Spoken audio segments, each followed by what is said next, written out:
안녕하세요. 개인회생 파산 15년 경력, 법률로 마음을 치유하는 법률 테라피스트 김영룡 법무사입니다.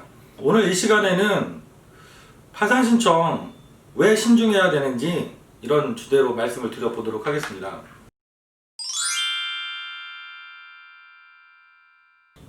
제가 다른 영상에서도 말씀드려본 적이 있는데 최근에는 벌써 제 십몇 년 전 의뢰인들께서 또 생활하시다가 경제적인 사정이 어려워지셔서 제 차 두 번째 파산 면책을 신청해달라고 찾아오시는 경우들도 계속해서 많아지고 있습니다. 특히 이제 요즘에 코로나 때문에 그런 영향이 더 많으신 것 같아요.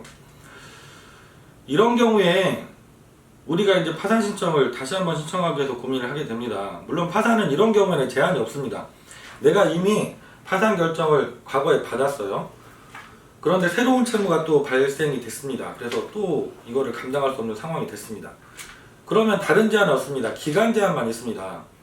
전에 내가 파산으로 면책이 확정되고 나서 7년이 지나면 재신청이 가능합니다.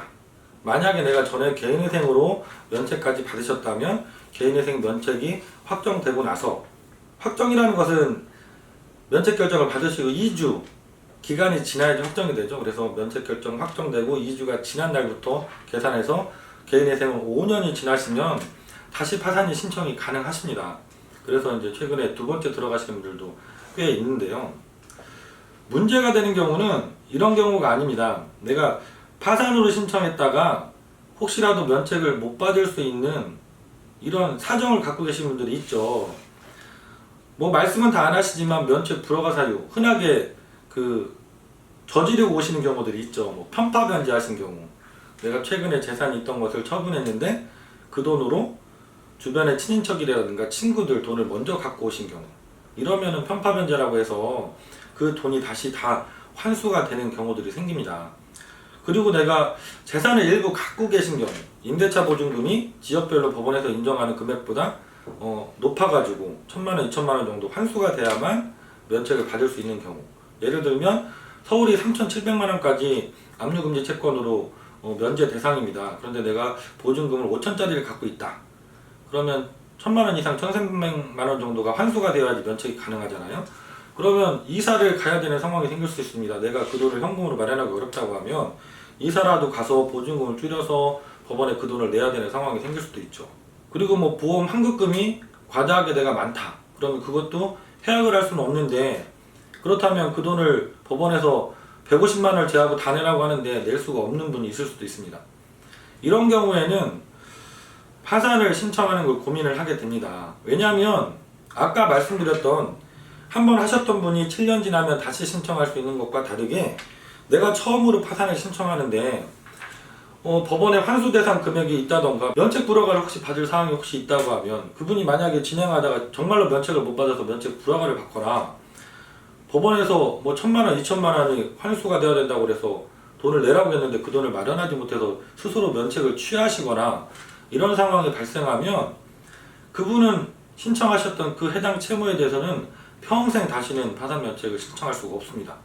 이게 제도의 파산이라고 하죠. 제가 다른 영상에서 말씀드린 적이 있습니다.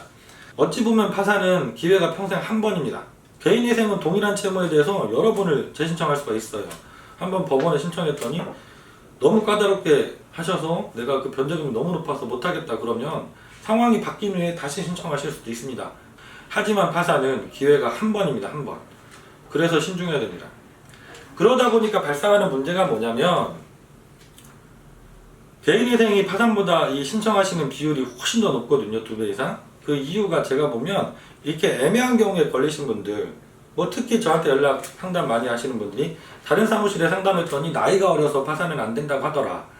그래서 법무사님 영상을 보니까 젊은 분들도 파산 면책을 받았던 사례들을 막 말씀하시는데 나는 가능하냐 이렇게 전화 오시는 분들도 상당히 많거든요. 이런 경우들이 왜 생기냐면 파산과 회생의 중간 지점에 걸쳐 있어서 이 애매한 경우에는 이걸 제대로 상담할 수 있는 전문가도 많지 않은 것 같고, 이게 내가 판단하기 애매하면 이 수임하는 사무실에서 그냥 개인회생으로 다 유도를 하고 있는 것 같습니다. 파산이 가능할 수 있는 분인데도 내가 모르기 때문에, 아니면 내가 위험 부담을 안을 수 있으니까 파산으로 신청하자고 해서 했다가 면책을 못 받으면 그분은 나 때문에 평생 다시는 그 채무에 대해서 파산을 신청할 수 없는 불이익을 받으니까 수임 사무실에서는 엄청 부담이 되는 거죠. 그러다 보니까 개인회생으로 다 유도해서 개인회생으로 신청하고 있는 경우들이 아주 비일비재한 것 같습니다. 이거는 순전히 진행하시는 법무사님, 변호사님의 경험인 것 같습니다. 내가 그 애매한 경우에 얼마나 경험이 있어서 자신있게 애매하지만 파산이 충분히 가능합니다라고 말씀드릴 수 있는지 이게 상당히 중요한 것 같습니다. 그래서 꼭 내가 파산으로 갈지 회생으로 갈지 정보를 찾아보니까 나는 애매한 것 같다라고 생각이 드신다고 하면 어떤 경우보다 반드시 전문가를 잘 찾으셔서 상담을 받고 결정을 하셔야 됩니다.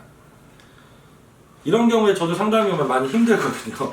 상담 시간도 당연히 다른 분들에 비해서 상당히 길어지게 되고 한 번 상담으로 끝나지 못하고 여러 차례 반복해서 상담을 해야 되는 경우도 있고 그분이 변화되는 사정을 몇 개월 정도 좀 지켜보면서 같이 결정을 해야 되는 경우들도 있고 좀 어렵습니다. 하지만 이런 경우들에 대한 상담을 제대로 받고 파산으로 진행했는데 면책까지 결정이 잘 나오면 그때 보람이 제일 또 큽니다. 그래서 지금도 내가 정보를 찾아보니까 희생인지 파산인지 정확히 나는 모르겠다, 애매하다 이렇게 고민이 되시는 분들은 김영렬 법무사에게 전화를 주시면 제가 직접 전화를 바로 못 받으면 같이 일하고 계신 한상경 법무사님이 1차 상담을 하시고 저한테 상담 일지를 넘겨주셔서 제가 확인하고 다시 재차 전화를 드려서 상담을 드리고 있으니까요. 부담 갖지 마시고 연락을 주시면 최대한 제가 상담을 드릴 수 있도록 노력을 하도록 하겠습니다. 다음 시간에도 좀 더 알찬 정보를 가지고 찾아뵙도록 하겠습니다. 김영렬 법무사였습니다. 감사합니다.